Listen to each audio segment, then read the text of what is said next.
pessoal, estamos colocando em prática hoje um curso de Direito Processual Penal em face principalmente da pandemia e esse período muito difícil que atravessam os alunos de cursos preparatórios, os concurseiros, e que certamente afeta esse momento muito mais efetivamente, muito mais relevantemente, aquelas pessoas de baixa renda que precisariam fazer o curso presencial, absorver um conhecimento com mais profundidade, até para suprir algumas deficiências do ensino médio.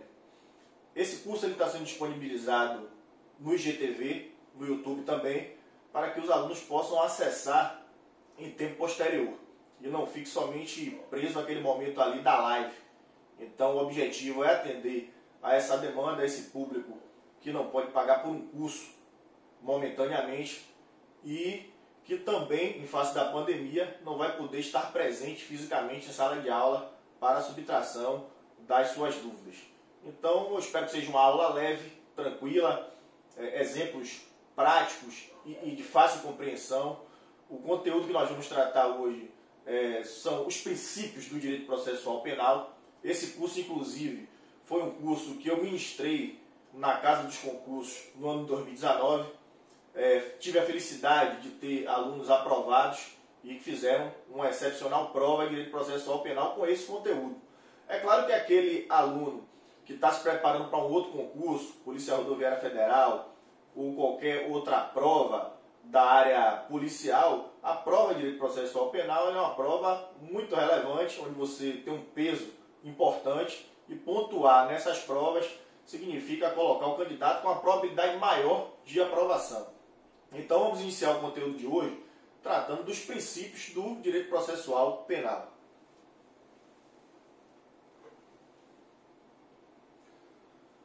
Os princípios, eu digo sempre que para estudarmos qualquer disciplina jurídica é sempre importante iniciarmos pelos princípios.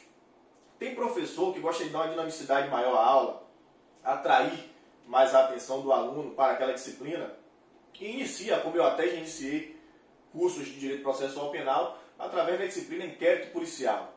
Mas tratar de inquérito policial, tratar posteriormente de ação penal, que é um momento subsequente ao inquérito policial, necessariamente fica pendente ali o conhecimento dos princípios. E o que são os princípios? São vetores, são indicadores de um sentido de interpretação. Eles vão nortear o estudante, o operador do direito, a entender, a compreender o porquê da aplicabilidade de determinada norma jurídica, o porquê de determinado posicionamento doutrinário, em razão desse vetor, desse sentido de interpretação, o lado que você vai buscar para entender, compreender e aplicar o direito. Então, por isso, os princípios como vetores de interpretação e também como bases sólidas de compreensão de determinada disciplina. Então, eu não vejo como se iniciar o estudo de uma disciplina sem primeiro passar pelo conhecimento dos seus pilares, das suas bases científicas, que são os princípios. Vamos iniciar pelo princípio da legalidade. Princípio importantíssimo, ele está presente aí tanto no direito processual penal, como no direito penal, como no direito administrativo, direito tributário também. Em cada disciplina dessa, ele apresenta uma vertente, uma consistência, uma compreensão peculiar, mas de forma genérica o princípio da legalidade, o atendimento ao que reza a lei, a lei propriamente dita, é o que vai aí nos dar sustentação para a compreensão de qualquer ramo do direito. Não tem como falar de direito sem falar de princípio da legalidade, sem falar de lei propriamente dita. Então vamos lá para o slide. Desde a Revolução Francesa, e aí você tem um apanhado histórico, o princípio da legalidade teve papel crucial na progressiva humanização do direito penal, ao restringir o poder do Estado com o propósito de assegurar os direitos fundamentais. Observe que esse trecho em azul, eu o grifei, eu coloquei numa coloração diferente, de forma intencional, para que o aluno percebesse a importância do princípio da legalidade, que é restringir, que é limitar o poder do Estado com o propósito de assegurar os direitos fundamentais. Então observem que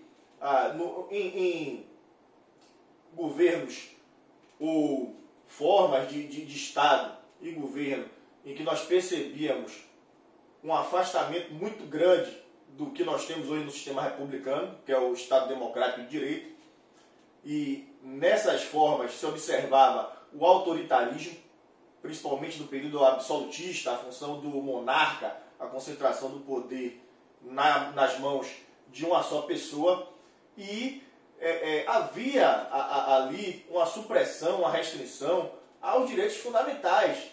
Então, a lei, muitas vezes, ela estava abaixo do monarca, abaixo do governante. Isso não pode acontecer. Inclusive, o governante, os gestores públicos, o gestor maior de um Estado, ele tem que estar também submisso, ele tem que estar respeitador, atento às leis. Nós observamos isso na constitucionalização do direito. As constituições, elas vieram para limitar o poder do Estado, para limitar o poder dos governantes.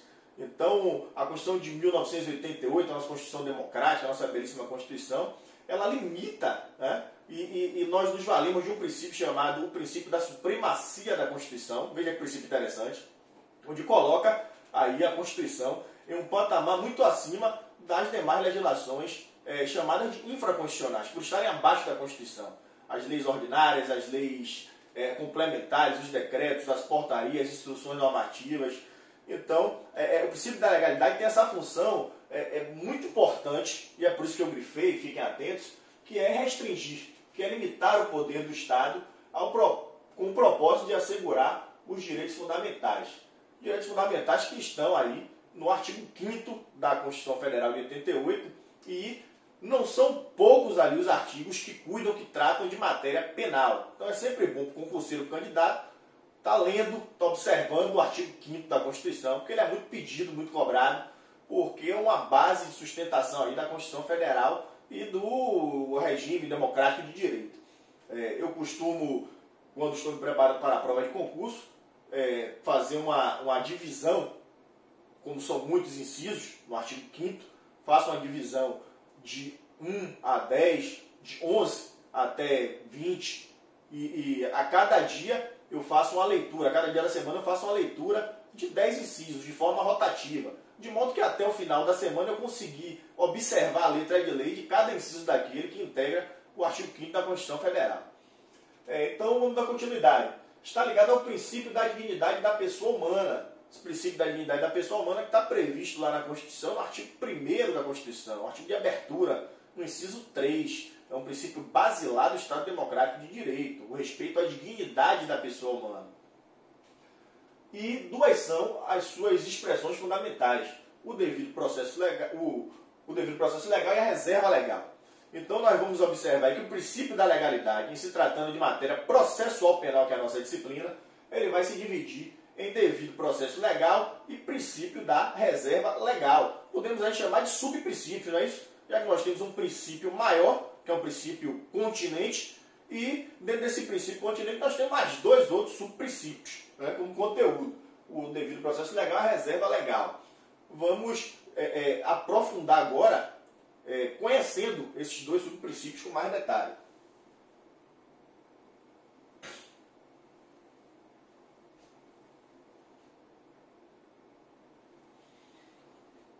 O devido processo legal. A garantia do due process of law, que é o devido processo legal, isso do inglês para o português, está previsto no artigo 5º, inciso 54 da Constituição, e tem sua origem na Magna Carta, em 1215, assinada pelo rei João Sem Terra. O objetivo deste princípio é determinar que apenas mediante uma sequência de procedimentos formais, previamente positivados em lei, o cidadão poderá ter um direito subjetivo restringido como forma de sanção por haver incorrido em ato ilícito. Então, olha, pessoal, veja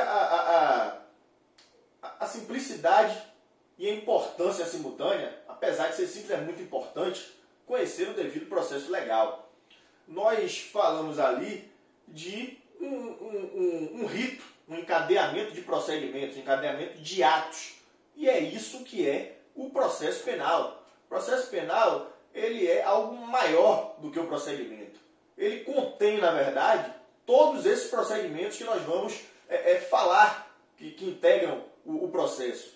Então, eu tenho o processo penal como o continente e os procedimentos praticados dentro do processo como conteúdo.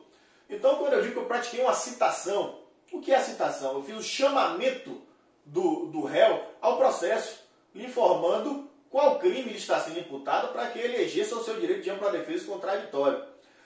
Quando eu pratico esse ato citatório, chamando o réu para o processo, eu estou praticando um procedimento que integra algo maior, que é o processo.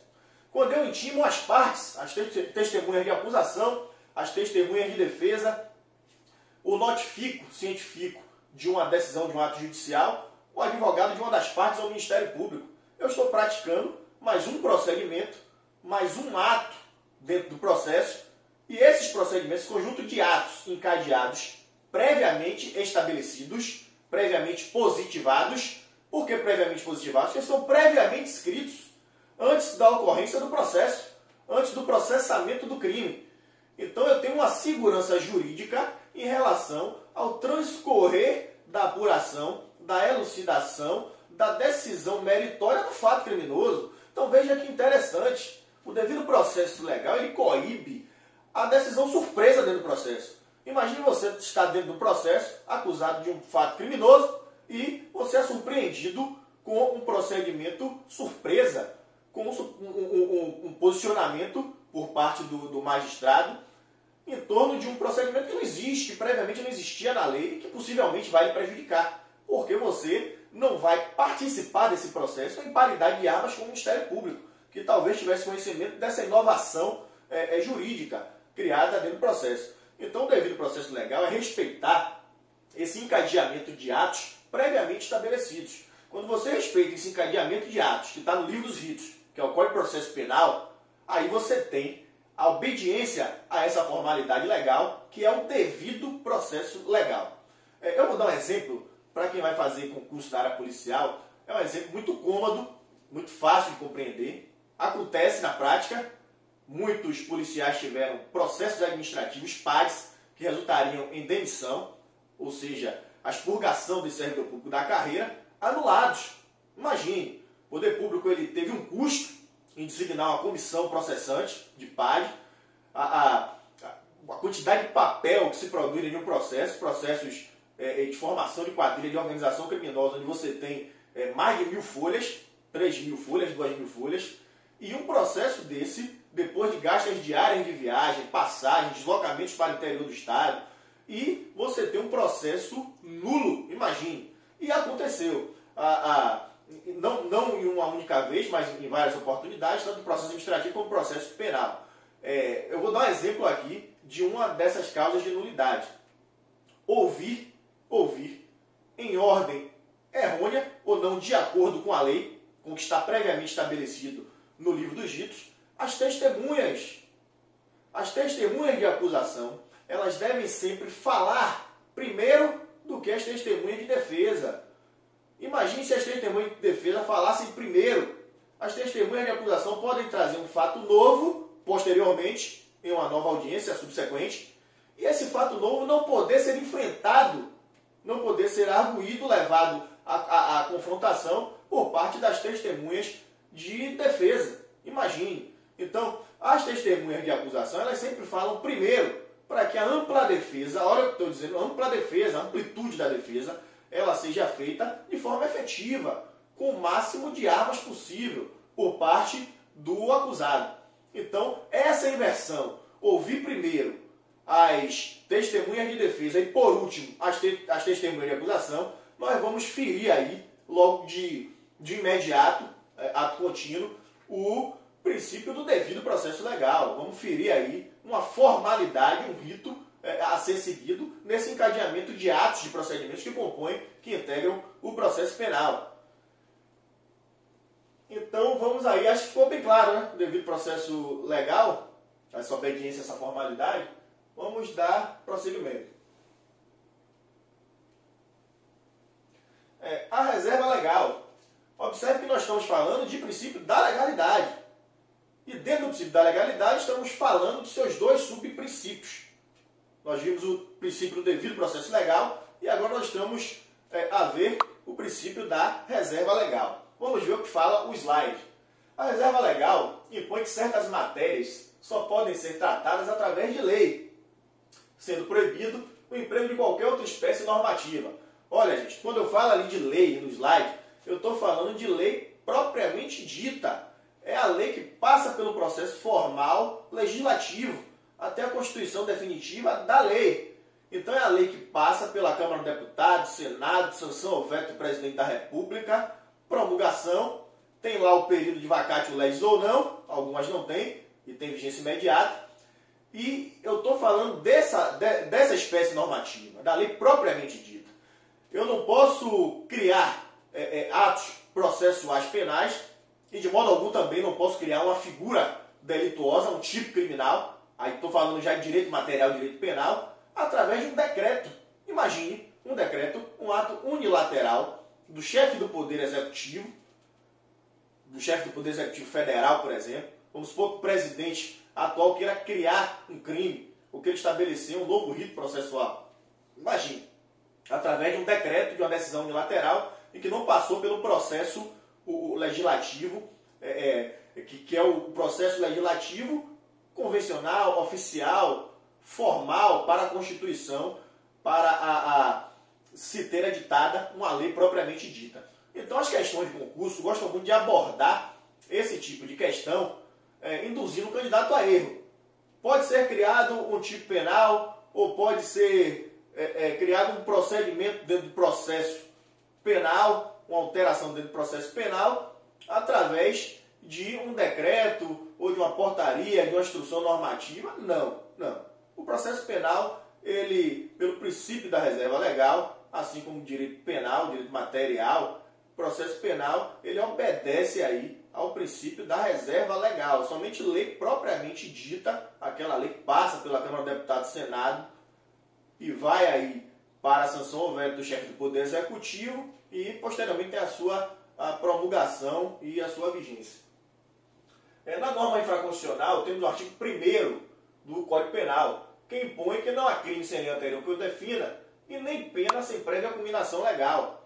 Então tem que haver, se é o princípio da anterioridade da lei penal aí, tem que haver lei anterior já definindo o crime, estamos falando de direito material agora, então só há um fato delituoso, um fato criminoso, se havia anteriormente ao cometimento dessa prática infracional, dessa prática delituosa, já a previsão de que aquela conduta era uma conduta ilícita, uma conduta criminosa. Isso é uma questão de segurança jurídica, isso é fácil de compreender. Nós vamos abordar depois questões para nós observarmos como a banca pode tentar pegar o candidato.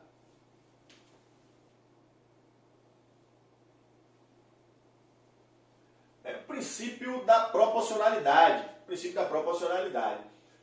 Esse princípio ele subdivide aí, para nós analisarmos ele, compreendermos ele com mais especificidade, nós vamos subdividir ele aí em suas 3 características principais, que é a necessidade, a adequação e a utilidade.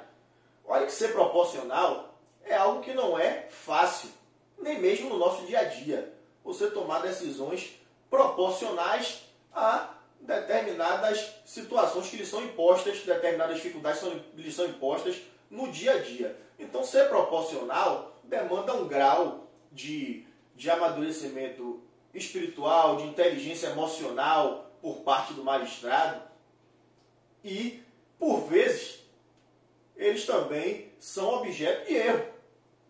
Errar é humano e o magistrado também, por vezes, acaba errando por infringir a proporcionalidade. Então, o que é que nós devemos observar para chegar à conclusão se determinado ato praticado dentro do processo ele é proporcional ou desproporcional? Então, nós vamos observar primeiro a necessidade, se era necessário de fato praticar aquele ato. Depois nós vamos observar a adequação. Está adequado? Tinha uma previsão normativa, a lei previamente estabelecia, permitia que se fizesse daquela forma, como o exemplo que eu acabei de dar anteriormente, era possível, pelo Código de Processo Penal, alterar a ordem ou pelo estatuto dos policiais militares, pela Lei 7.990, ou pelo estatuto que rege qualquer outra força policial, era legal alterar a ordem de ouvida daquelas testemunhas? Era possível inverter? Ouvir primeiro as testemunhas de defesa e por último as de acusação? Então, obviamente que não. Então, o meio utilizado não foi adequado, não havia adequação com a norma. Então, o que vamos observar também é a adequação, se há legitimidade na prática de determinado ato. E a utilidade, era útil? Realmente trouxe algum resultado, alguma eficácia à prática daquele ato? Então, pela leitura da utilidade, você tem uma noção de se foi proporcional ou não. Então, são 3 assim, características que nos permitem avaliar a proporcionalidade. Eu posso trazer aqui como exemplo um réu que ele vai para o dia da sua audiência e no deslocamento ele tem aí o pneu do seu veículo estourado. Ou até situação pior, ele é alvo de um assalto, de um sequestro relâmpago. Isso é libertado após o término da audiência. Era uma medida necessária, adequada e útil decretar a revelia deste acusado, desse réu no processo, e aplicar-lhe uma sentença sem ouvir o réu do processo? Eu acho que é desproporcional. Primeiro que, se ele conseguiu comprovar, trouxe o boletim de ocorrência, as circunstâncias do fato, tudo levou ali a formação de indícios, de credibilidade, de fidelidade da informação passada, de que ele realmente tinha sido sequestrado. Tivemos um caso de força maior, então era inevitável ali, não havia ali a possibilidade dele comparecer, a inexigibilidade de conduta adversa, né? Então ele não tinha como comparecer a essa audiência. Então dá para avaliar por aí que o ato praticado em decretar a revelia e julgar logo de pronto esse réu por um fato alheio à sua vontade é um ato desnecessário, não adequado e que não trouxe nenhuma utilidade ao processo, né? Porque não se ouviu outra parte, então você não vai ter como chegar à conclusão de mérito à verdade real dos fatos.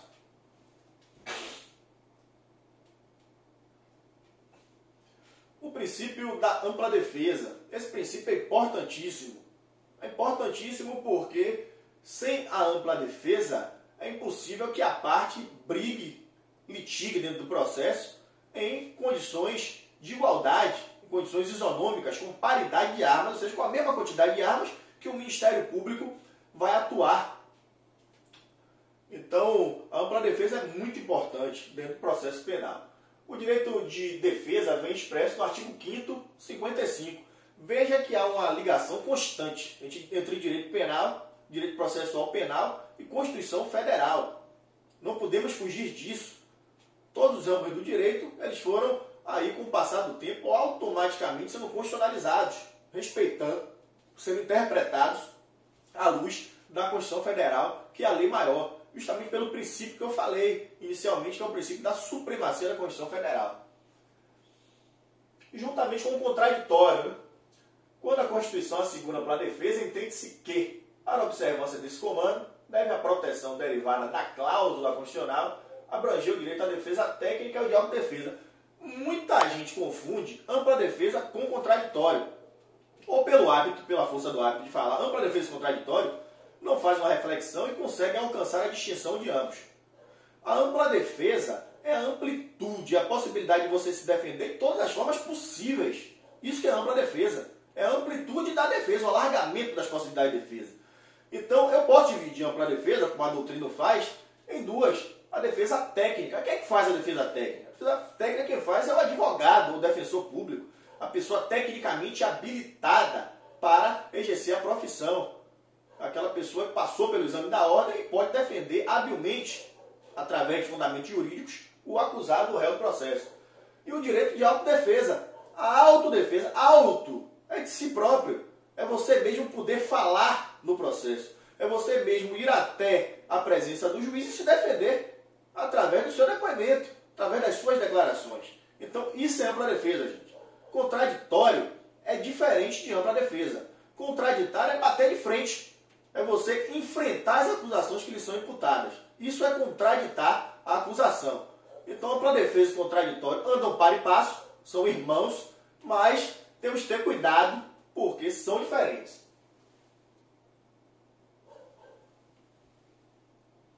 O princípio da publicidade. Quem está estudando direito administrativo vai ver muito a importância desse princípio.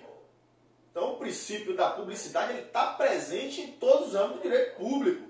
Tem que haver publicidade, sim, dos atos processuais penais. Tem que haver publicidade dos atos praticados também na seara do direito administrativo pelas autoridades públicas.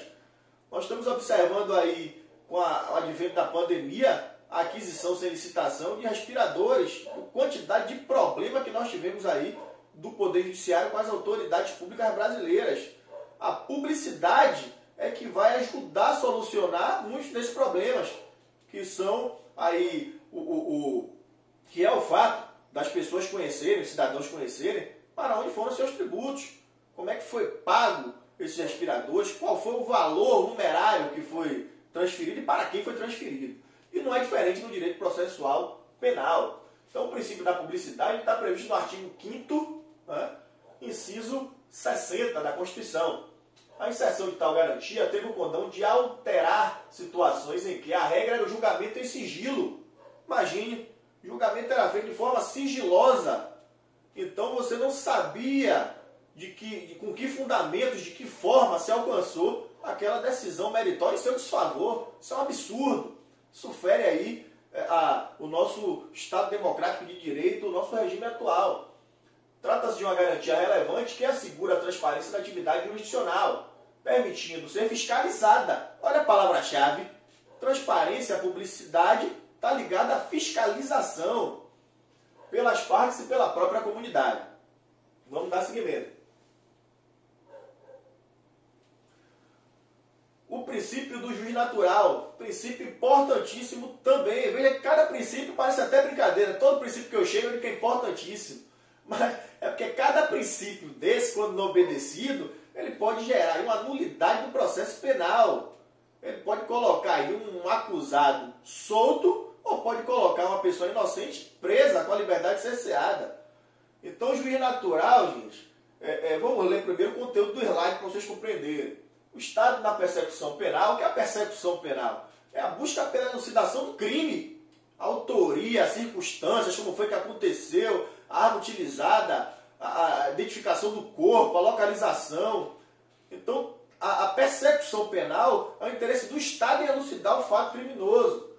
Então, a persecução penal deve assegurar às partes, para julgar a causa, a escolha de um juiz previamente designado pela lei, de acordo com as normas constitucionais.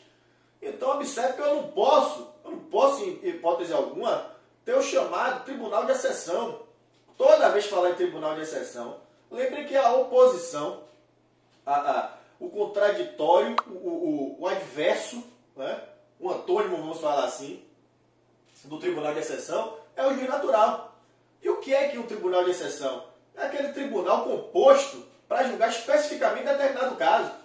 Então imagine você acusado de um processo administrativo ou um processo penal e eu designar um juiz específico somente para cuidar do seu caso, designar um tribunal específico somente para cuidar daquela situação. Pode ser que esse tribunal esteja contaminado, viciado, já tendencioso a praticar atos em seu desfavor durante o processo. Então eu preciso de requisitos previamente estabelecidos em lei para dizer, olha, o juiz desse processo, o juiz desse fato delituoso, é o juiz da vara de tóxico, é o juiz da vara da infância e da juventude, porque a lei previamente estabelece que os fatos relacionados a tráfico de drogas, infringência da lei 11.343, eles vão ser julgados pela vara de tóxico. Eles vão ser, os crimes praticados contra a criança e adolescente vão ser julgados pelaquela vara competente. Então eu preciso de requisitos previamente estabelecidos que digam quem vai ter a competência para julgar determinado crime. A competência é relacionada à territorialidade. Se o crime foi de âmbito estadual, o crime foi praticado aí contra uma sociedade de economia mista. Se o crime foi praticado contra o Banco do Brasil, vai ficar na competência aquele fato, aquela apuração em torno do Poder Judiciário na esfera estadual. Mas se tratou de uma empresa pública, de uma Caixa Econômica Federal, crime é de âmbito federal, ele vai ser processado dentro do âmbito da Justiça Federal. Então já tem os requisitos previamente estabelecidos em lei. Eu não posso criar requisitos depois da ocorrência do fato criminoso. Então é isso que é o juiz natural. É aquele juiz pré-estabelecido de acordo com as normas para cuidar de determinado fato criminoso. É ele que vai dar caso, que vai dar solução, que vai processar e julgar.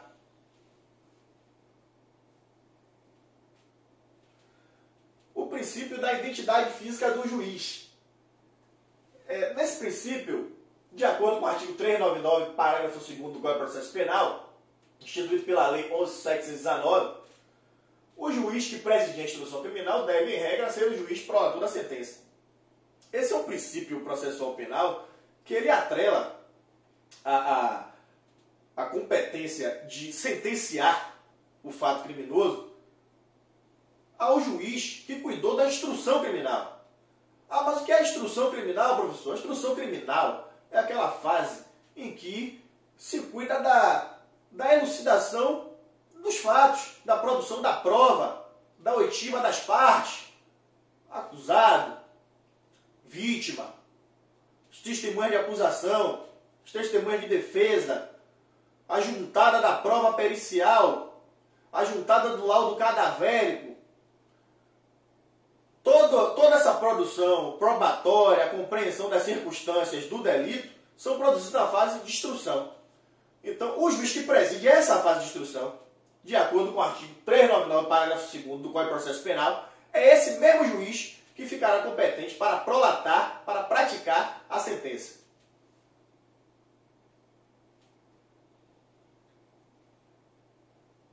Princípio da imparcialidade do juiz. O juiz situa-se entre as partes e acima delas, caráter substitutivo. O juiz imparcial é pressuposto para uma relação processual válida. Para assegurar essa imparcialidade, a Constituição Federal estipula garantias no artigo 95, prescreve vedações aos magistrados no artigo 95, parágrafo único, e proíbe juízos e tribunais de exceção no artigo 5º, inciso 37. Então, esse artigo 5º, inciso 37, a vedação aos tribunais de exceção, eu acabei de falar, quando eu falei de juiz natural.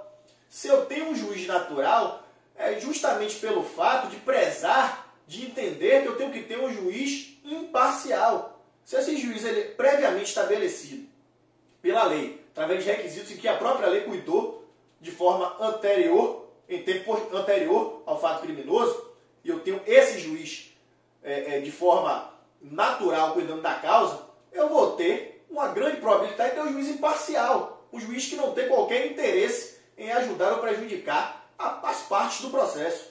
Então, é um pressuposto processual que cuida da sua validade, né, da eficácia do processo.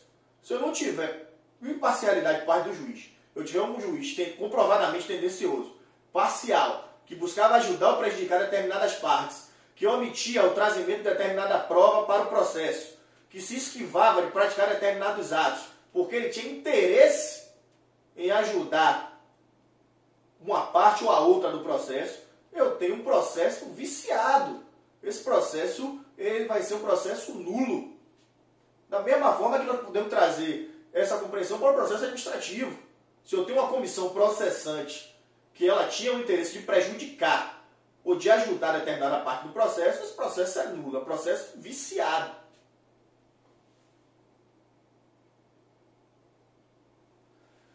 O princípio do promotor natural. Esse princípio eu não vou me esticar muito, porque ele é muito parecido, é muito similar, o seu fundamento de origem e existência, para que ele se propõe, em relação ao princípio do juiz natural. Então eu preciso ter um promotor previamente estabelecido pela lei, através de requisitos legais. Então eu não posso determinar que um promotor específico, designar um procurador específico para cuidar de determinado fato criminoso, pois ele pode ter uma relação de parcialidade com a apuração do crime. O princípio da presunção de inocência. Esse eu vou ressaltar também que é um dos princípios mais importantes do processo penal. Ninguém será considerado culpado até o trânsito em julgado de sentença penal condenatória. Artigo 5º, inciso 57 da Constituição Federal. A sentença penal condenatória, transitada em julgada, é aquela que não cabe mais qualquer recurso. Então a parte já tentou de tudo no processo. Tentou com os recursos de primeira instância, tentou com os recursos de segunda instância modificar a decisão, apelou no processo e não conseguiu alterar o resultado do processo, recorreu através do recurso especial para o Superior Tribunal de Justiça e não obteve êxito, recorreu para o Supremo Tribunal Federal, trazendo como fundamento que se tratava de causa em que tinha ferido, atropelado no seu julgamento direito constitucional, e o Supremo Tribunal Federal, como guardião da Constituição, julgou o recurso extraordinário e ele perdeu no recurso extraordinário. Então, essa parte ela não tem mais nenhum recurso. Ela deve aí iniciar o cumprimento da pena. Então, somente transita em julgado quando não cabe mais nenhum recurso para a parte, quando ela não tem mais nenhuma hipótese aí de recorribilidade. Então, aquele sujeito, aquele indivíduo, que está sendo investigado em inquérito policial, o inquérito policial não é sentença transitada em julgado. A decisão de primeira instância não é sentença transitada em julgado. A decisão em segunda instância não é decisão transitada em julgado, assim ainda cabe recurso. A não ser que o advogado da parte, ou o Ministério Público, na situação inversa, perca o prazo de recorribilidade. E o advogado aí que perde o prazo, meu amigo, um abraço, hein? Porque se você perder o prazo, haverá uma preclusão temporal. Ou seja, é a perda do lapso de tempo para o emprego do recurso jurídico cabível, do recurso da recorribilidade cabível aí para a reforma da decisão. Então, esse é o princípio da presunção de inocência, né? Então, alguém só pode ser considerado culpado, só pode entrar no rol das pessoas culpadas depois que transita em julgado o processo penal.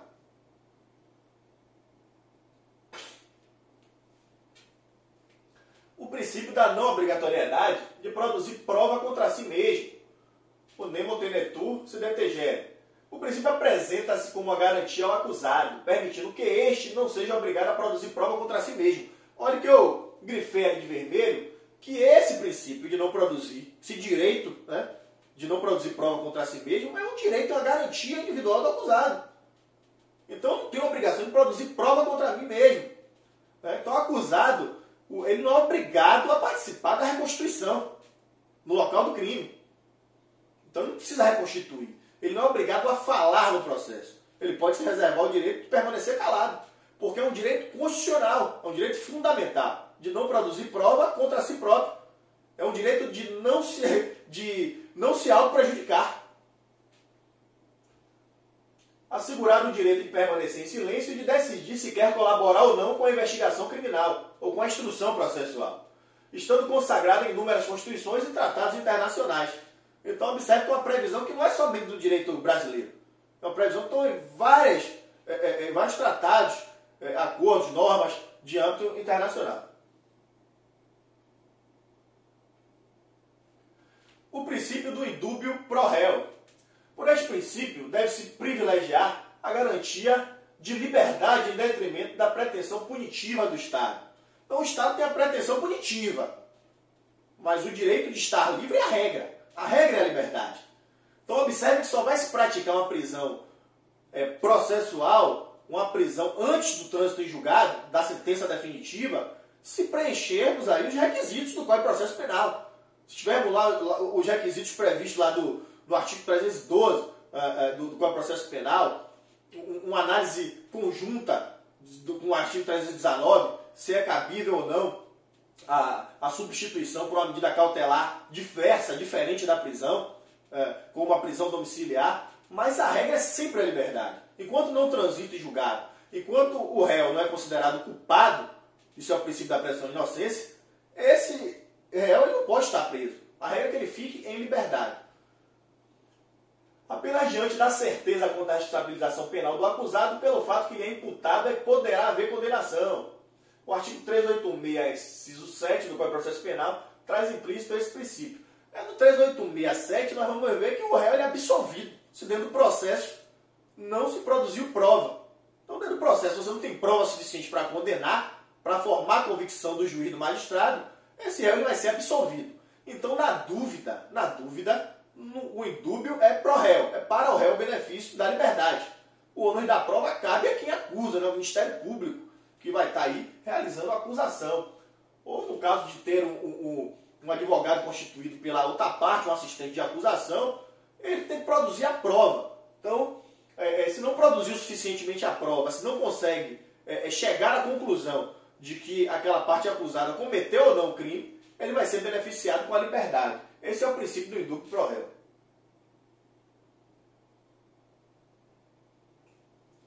O princípio da persuasão racional ou livre convencimento motivado.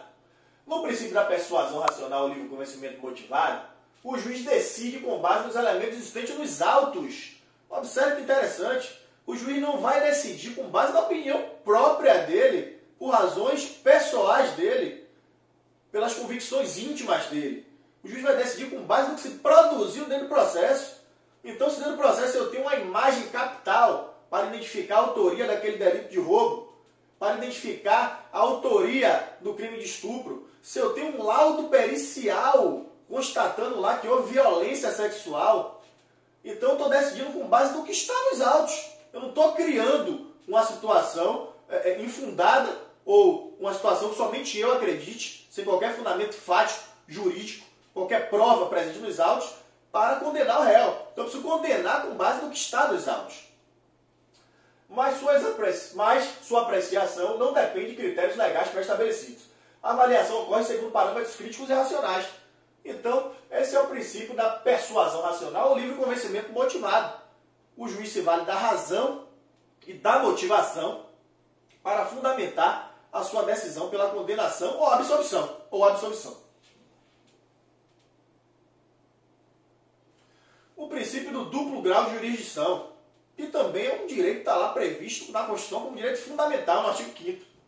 Consiste na possibilidade de revisão, por via de recurso, das causas já julgadas pelo juiz de primeiro grau. Não é tratado de forma expressa na Constituição Federal. Está de forma implícita, né, na Constituição Federal. Se você observar, a recorribilidade, o direito de recorrer, é um direito que existe para o réu, assim como o devido processo legal, ele é um princípio que contempla também a recorribilidade dessas decisões.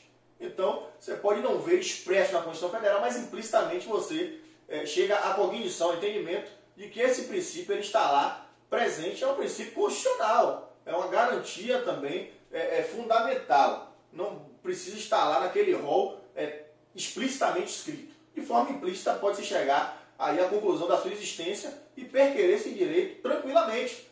O réu ele não pode, ele não é obrigado a aquecer e ficar e se tornar quieto, acomodado, satisfeito com aquela decisão de primeira instância ou com aquela decisão do Tribunal de Justiça.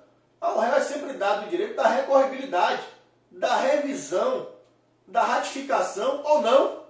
Né? Pode aquela sentença ser ratificada, mantendo a pena, pode ser reduzida a pena, inclusive ele pode ser até absolvido nessa hipótese de recorribilidade.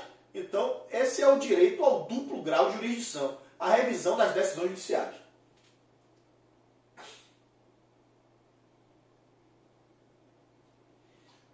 O princípio da verdade real. Desse modo, a Constituição optou por um processo democrático, adotando um sistema acusatório. É um sistema acusatório, a gente vai ver mais à frente, é um sistema garantista. É um sistema que permite ao réu se utilizar de todos esses princípios, direitos e garantias fundamentais presentes na Constituição Federal. Então, esse sistema acusatório ele permite ampla defesa, o contraditório, contraditar, bater de frente, brigar para provar que aqueles fatos não são verdadeiros. É um sistema que ele hoje é perfeitamente observável no regime democrático de direito do sistema republicano brasileiro. Então, vamos lá. Adotando o sistema acusatório, com respeito às garantias processuais, olha o que eu falei, dentre as quais a dignidade da pessoa humana, né? Princípio constitucional, e a imparcialidade do juiz. Assim, nada que viole essas garantias pode ser admissível. Portanto, o que se busca é apurar as circunstâncias em que o fato ocorreu. Né? Então, o que vai se buscar aí, é interessante que aquele final ali vai se buscar as circunstâncias em que o fato ocorreu, não está saindo na tela ali, mas o final ali e não a verdade real dos fatos. Estamos falando do princípio da verdade real dos fatos. E parece até contraditório para o aluno que está em casa observar que vai se buscar a apuração das circunstâncias do fato e não a verdade real dos fatos. Eu coloquei aquilo ali justamente para chamar a atenção, né, do candidato para essa possibilidade de abordagem crítica desse tipo de conteúdo em prova de concurso. O princípio da verdade real ele é criticado por diversos doutrinadores do direito brasileiro. Por quê? Me parece, né, e para muitos doutrinadores, que se chegar à verdade real de como ocorreu determinado crime, seja impossível, em boa parte das vezes. Saber de que modo o crime foi praticado, o que motivou efetivamente, a leitura que se faz do processo é de acordo com o que foi produzido nos autos. Mas o conhecimento da verdade real, aquela verdade íntima, no âmago, na convicção de quem pratica o delito, é muito difícil. Sinceramente, é muito difícil no mundo prático se saber por quê, de que modo, com que circunstâncias e todos os fatos que balizaram, que fizeram integrar ali aquela conduta criminosa. É muito difícil realmente, até porque a parte, quando passa a ser orientada tecnicamente pela defesa, ela vai se valer de algumas benesses da lei. E para isso vai ter que atuar de forma técnica, dentro do processo, orientada. Então, saber a verdade real dos fatos é algo que nem sempre é possível. Mas pode ser abordado em prova, tanto dessa forma crítica, né, sabendo do posicionamento de alguns doutrinadores, como pode ser abordado de uma forma mais tradicional, de uma forma mais tranquila, que é a existência do princípio, onde se busca saber a verdade dos fatos, como eles aconteceram. Então, é um princípio vigente, né, e é aplicável aí ao direito processual penal.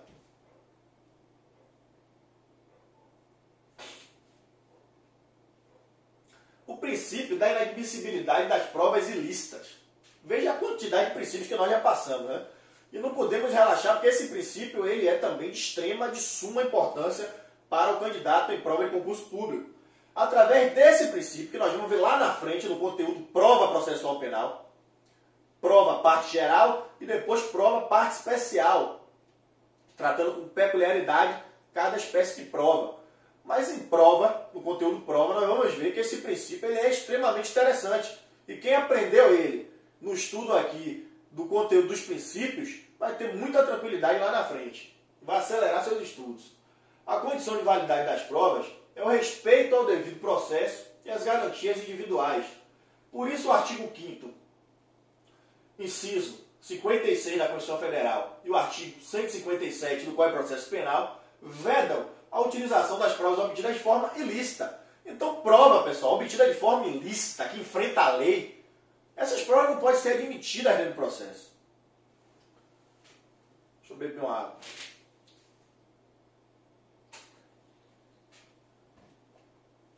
Eu vou trazer como exemplo aquela prova que é produzida com a invasão do domicílio. Mas a invasão do domicílio sem obedecer às hipóteses de exceção previstas pela Constituição Federal, previstas pelas legislações infraconstitucionais. Quais são as hipóteses em que é autorizado o ingresso desautorizado no domicílio? O flagrante delito, aquele flagrante, é o flagrante de fato, é o fato que você visualiza ocorrendo.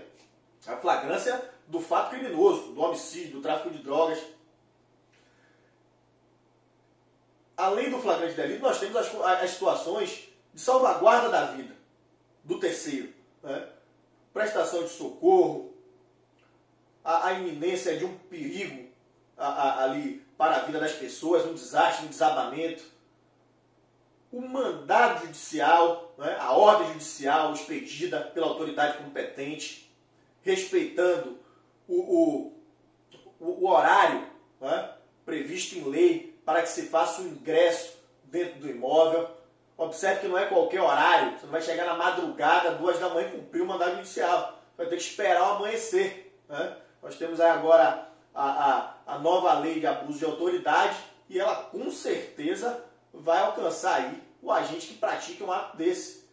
Então, se você faz uma prisão sem obedecer essas hipóteses legais de ingresso no domicílio, violando o domicílio da pessoa presa, da pessoa conduzida à presença da autoridade de polícia, você está produzindo uma prova ilegal para o processo. Essa prova foi alcançada de forma totalmente ilegal. Invadir um domicílio, 2 da manhã, sem qualquer fato autorizador, e realizar a apreensão de droga, balança de precisão, essa prova pode ter certeza que ela vai ser desentranhada do processo, porque é uma prova produzida ilegalmente. Nós temos outros exemplos, como a interceptação telefônica, sem autorização judicial, e inúmeros outros exemplos. E que vão estar sempre ligados também à lei de abuso de autoridade, à infringência dessas hipóteses de autorização legal. Dentro desse conteúdo de princípio da inadmissibilidade de provas ilícitas, nós temos uma teoria que ela é vastamente cobrada em prova de concurso. É a teoria dos frutos da árvore envenenada. Então, observe, não apenas as provas ilícitas são inaceitáveis, mas todas as provas que dela derivarem. Provas ilícitas por derivação, de acordo com a teoria dos frutos da árvore envenenada, que é originária, essa teoria do direito norte-americano. Né? Ela vem de lá do direito norte-americano. Então, se a prova originária, se aquela prova de origem, a primeira prova, ela é uma prova ilícita, todas as outras provas que derivarem dela estarão também contaminadas, porque na origem ela foi uma prova produzida ilegalmente, produzida através de um meio ilícito empregado.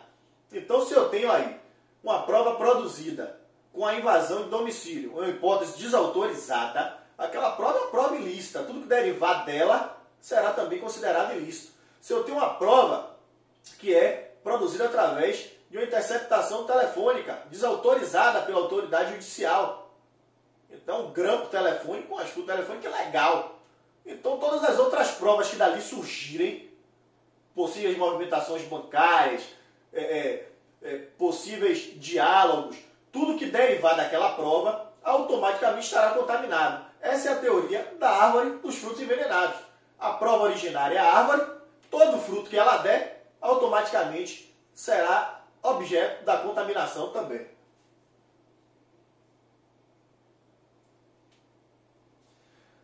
Já tratamos da regra.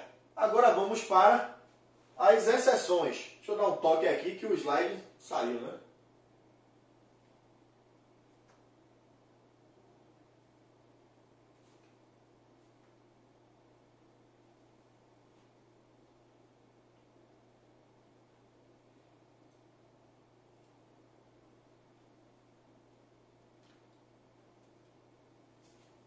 Deixa eu dar um toque aqui.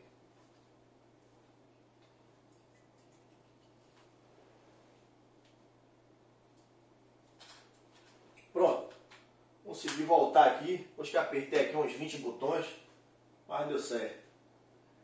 Então as exceções, nós estávamos estudando a regra, que é a inadmissibilidade da prova ilícita, produzida legalmente dentro do processo, e vamos agora observar as exceções, quais são as hipóteses em que mesmo essa prova sendo ilícita, ela vai ser aceita no processo. E muito cuidado com as exceções, porque prova de concurso público geralmente gosta das exceções e não da regra. Então, a primeira hipótese é a prova absolutamente independente. É uma teoria coexistente, a teoria dos frutos da árvore envenenada, que preconiza que, não havendo vínculo entre as provas, não podemos falar em reflexos irradiando contaminação às provas. Então, nós estamos falando de provas que são totalmente independentes uma das outras. Eu não tenho relação de uma prova com a outra prova produzida. Então não há qualquer relação. Essa prova pode ser empregada no processo? Obviamente que sim. Então vamos supor que eu tenho uma invasão de domicílio, como eu acabei de falar, pelos agentes policiais, de forma desautorizada, não contemplada pela lei. Então a prova foi produzida ilegalmente. A apreensão da balança, a apreensão da droga. Mas por outro lado, eu tenho imagens de uma câmera naquela rua em que todos os dias, no mesmo horário, ela flagra o comércio de drogas daquele morador daquela casa, que foi preso naquele dia, e com produtos semelhantes aos que foram apreendidos. Essa prova da imagem, ela tem relação com a ação ilícita da invasão desautorizada do domicílio pelos policiais? Não. São provas absolutamente independentes. Então eu tenho essa exceção, que é uma prova absolutamente independente, sem nenhuma relação com a prova ilícita, de ser empregada nesse processo penal. Essa é a primeira hipótese. A segunda hipótese é a descoberta inevitável. É o fato que ele vai ganhar notoriedade inevitavelmente. Apesar de existir um vínculo entre a prova ilícita e outras provas, estas poderão ser admitidas, partindo-se do pressuposto de que, hipoteticamente, se poderia chegar até a prova de forma lícita. Essa descoberta inevitável, essa hipótese, ela é extremamente interessante também. Por quê? Eu tenho uma prova produzida de forma ilícita. Vamos supor lá a apreensão da droga com invasão de domicílio, que eu acabei de dizer. Nós temos uma prova produzida através de uma interceptação telefônica sem autorização judicial. Porém, eu tenho uma outra prova produzida pela Receita Federal, no caso de um crime tributário, de uma pessoa que tem um patrimônio muito além, muito acima. Ele tem um patrimônio de 500 milhões e aquela pessoa não tem renda, não trabalha, é desempregada ou ganha um salário mínimo. Ela tem incompatibilidade de rendimentos com o seu patrimônio e ela declara isso anualmente no imposto de renda. Seria essa uma hipótese de descoberta inevitável pelo órgão auditor, pelo órgão fiscalizador. Então, é uma outra hipótese que eu tenho. É interessante que vocês memorizem essas duas hipóteses.